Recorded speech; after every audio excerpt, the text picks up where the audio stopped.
Governor Scott Walker signs into law his 2013-15 state budget. This is a budget for the hardworking taxpayers of this state. But his budgetary victory wasn't met without protest. Some spoke out against the governor's plan, saying it falls short. If we don't have education, what do we have? Wisconsin's $70 billion state budget tops Fox 11 News at 9.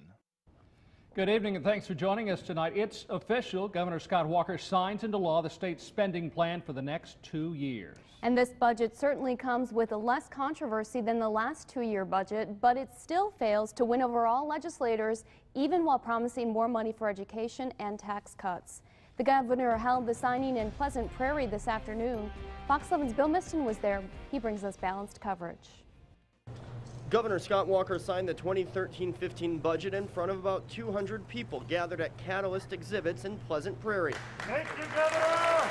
The location is symbolic since the former Illinois-based company relocated to Wisconsin since Walker took office. So we're proud to have you here in Wisconsin. We're proud that you made the move north. And it highlights the governor's push to create jobs, one of the 5 priorities he says his budget addresses, along with developing the workforce, transforming education, investing in infrastructure, and reforming government. What the State Assembly and the State Senate passed is so fundamentally aligned with where I'm signing here today, it's important to focus on that. The new budget cuts income taxes by roughly $650 million over the next 2 years, giving residents more money to spend.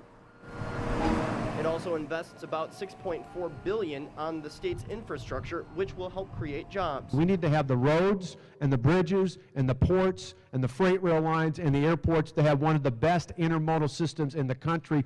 In areas like public education, the state will spend $380 million in new funds for public schools, increasing its per-student spending by $300. At the same time, the controversial school voucher program will be expanded across the state, up to 500 students in the first year and 1,000 the next. You should have the choice to pick the best opportunity. Sell out the state!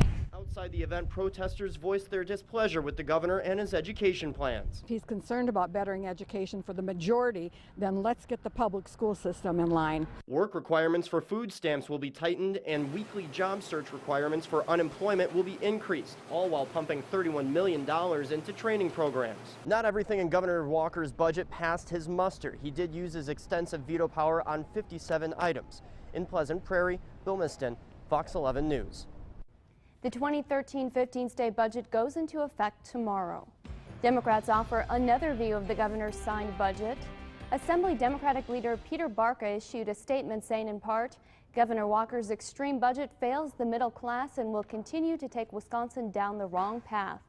He goes on to say, it gives people making more than $300,000 more than 10 times the tax break it gives the average working family.